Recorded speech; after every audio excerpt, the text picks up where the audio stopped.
하늘의 문을 여소서. 이곳을 주목하소서. 성도 여러분 안녕하십니까? 수요일 저녁입니다. 수요일 저녁도 우리 함께 하나님을 예배하겠습니다. 다 같이 찬양합니다.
오늘 본문은 출애굽기 39장 1절로 7절의 말씀입니다. 우리 말씀 한 절씩 교독합니다. 그들은 여호와께서 모세에게 명령하신 대로 청색, 자색, 홍색 실로 성소에서 섬길 때 입을 정교한 옷을 만들고 또 아론을 위해 거룩한 옷을 만들었더라. 그는 또 금실과 청색, 자색, 홍색 실과 가늘게 꼰 배실로 에봇을 만들었으되 금을 얇게 쳐서 오려서 실을 만들어 청색, 자색, 홍색 실과 가는 배실에 섞어 정교하게 짜고 에봇에는 어깨 바지를 만들어 그 두 끝에 달아 서로 연결되게 하고 에봇 위에 에봇을 매는 띠를 에봇과 같은 모양으로 금실과 청색, 자색, 홍색 실과 가늘게 꼰 배실로 에봇에 붙여 짰으니 여호와께서 모세에게 명령하신 대로 하였더라. 그들은 또 호마노를 깎아 금태에 물려 도장을 새김같이 이스라엘의 아들들의 이름을 그것에 새겨 에봇 어깨 받침에 달아 이스라엘의 아들들을 기념하는 보석을 삼았으니 여호와께서 모세에게 명령하신 대로 하였더라. 아멘. 오늘 말씀의 제목은 에봇입니다. 좀 더 정확하게 말하면 에봇의 용도라고 말할 수 있습니다. 하나님께서 성막의 설계도를 주셨습니다. 뿐만 아니라 성막에서 섬길 제사장 의복의 본까지 주셨습니다. 반포속옷, 겉옷, 띠, 에봇, 머리에 쓰는 관까지 자세하게 말씀하십니다. 하나님께 나아갈 때는 반드시 제사장 의복을 입고 나가야 합니다. 2절로 3절을 보면 에봇을 어떻게 만들지에 대한 것을 보여주고 있습니다.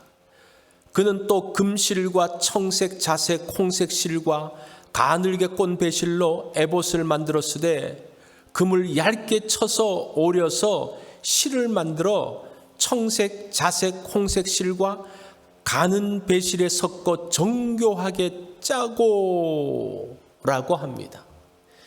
제사장의 옷 중에 에봇은 독특한 복장입니다. 에봇은 조끼처럼 생긴 것으로 무릎까지 내려오죠. 에봇은 섬긴다는 단어에서 나왔습니다. 대제사장은 에봇을 입고 모든 백성을 대신하여 하나님 앞에서 섬기는 일을 합니다. 에봇은 찬란한 옷입니다. 금색, 청색, 자색, 홍색, 가늘게 꼰 배실로 만들되 금을 얇게 쳐서 오려서 실과 함께 짜서 만들었습니다. 에봇의 견대에는 큰 호마노 보석 둘이 얹혀 있습니다. 거기에 이스라엘의 12지파 이름이 6개씩 두 보석 위에 새겨져 있습니다. 가슴에는 흉패가 달려 있죠. 거기에는 12개의 보석이 달려 있고 각 보석마다 이스라엘 12지파의 이름이 각각 새겨져 있습니다. 보통 에봇이라고 할 때는 흉패까지 같이 포함됩니다.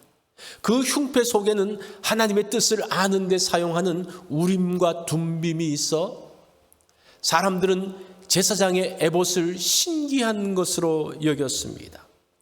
사무엘상 23장 8절로 9절을 보면 사울이 모든 백성을 군사로 불러 모으고 그일라로 내려가서 다윗과 그의 사람들을 에워싸려 하더니 다윗은 사울이 자기를 해하려 하는 음모를 알고 제사장 아비아달에게 이르되 에봇을 이리로 가져오라 하고, 다윗이 사울에게 피난 다닐 때에 그일라 사람들을 블레셋 사람에게서 구해줬다는 소식을 사울이 듣습니다.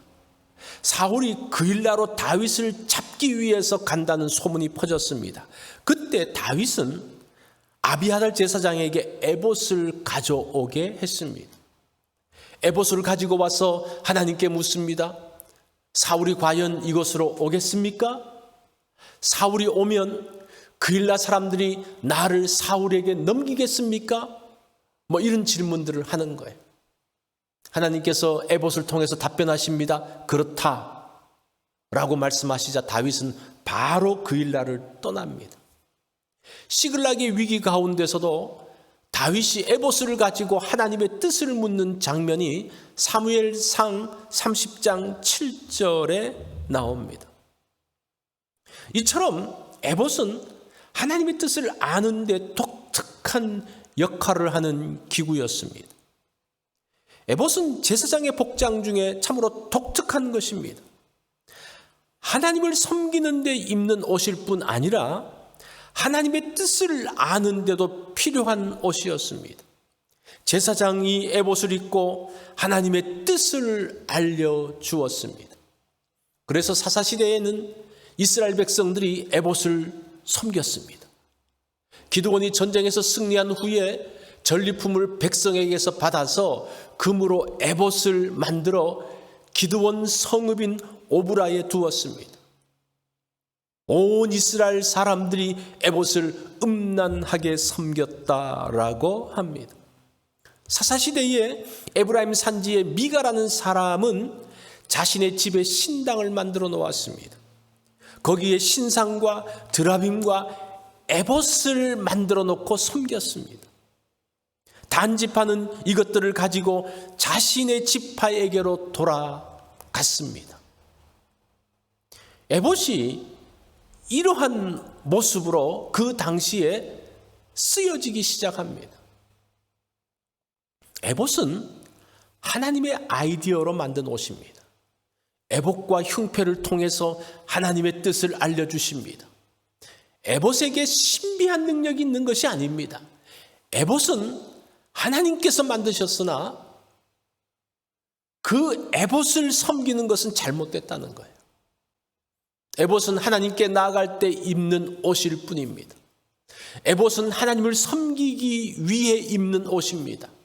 그 옷을 입고 나아가서 하나님의 음성을 듣는 겁니다. 옷이 아니라 하나님의 말씀이 중요합니다.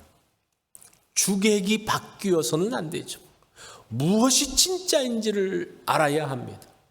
하나님께서 은혜로 주신 것들을 음란하게 섬겨서는 안 됩니다. 기도는 하나님의 능력을 누리는 중요한 도구입니다. 그렇지만 예언 기도에 집착하면서 따라간다면 에봇을 음란히 섬기는 것과 비슷합니다. 하나님의 뜻을 아는 것은 중요한 것입니다. 하나님의 뜻을 안다는 신령한 사람의 말과 예언이 마치 하나님의 말씀인 양 집착한다면 그것은 에봇을 섬기는 것입니다. 하나님께서 친히 주신 것이지만 그것을 하나님보다 더 소중하게 생각한다면 그것은 에봇을 음란하게 섬기는 것입니다. 하나님의 말씀을 신뢰하며 나아가야 합니다. 내 생각과 욕심 때문에 다른 것을 따라가서는 안 됩니다. 어떤 것도 하나님을 대치해서는 안 됩니다. 오늘 우리가 이 에봇이라는 것을 가지고 말씀을 묵상했습니다. 에봇은 하나님께서 만들게 하셨습니다. 그 에봇 가운데 하나님의 뜻을 알게 하셨습니다. 그런 축복이 있습니다. 그러나 그것을 섬긴다면, 에봇을 따라간다면 얼마나 위험한지 모릅니다. 그것이 우상을 섬기는 것이라는 거예요. 에봇 가운데서 하나님을 섬기는 것과 우상이 동시에 존재한다는 사실들을 보셔야 됩니다. 얼마나 무서운 것입니까? 오늘 우리가 에봇의 양날의 검을 보는, 에봇의 축복과 위험을 보는, 그래서 우리 신앙생활에서 정말 하나님께서 중요하게 생각하는 것들을 어떻게 다루어야 하는지를 아는 그러한 날이 되어지기를 바랍니다. 오늘 말씀의 적용입니다. 에봇은 하나님께서 주신 것입니다. 에봇을 주신 하나님을 기억해야 합니다. 에봇이 아닌 주시는 하나님 말씀에 집중하기 원합니다. 오늘 내가 하나님보다 집착하는 신앙적인 것이 무엇인지를 찾는 그러한 날이 되어지기를 바랍니다. 수요일 기도 제목입니다. 우리가 수요일마다 의료기관에서 수고하는 분들을 위해서 기도하고 있습니다. 계속적으로 기도가 필요합니다. 또 교회가 든든히 설 수 있도록 위해서 기도해 주십시오. 교육관 건축이 은혜 가운데 순적하게 진행될 수 있도록 위해서 기도해 주시기 바랍니다. 오늘 성경 읽기 있는 것 기억해 주십시오.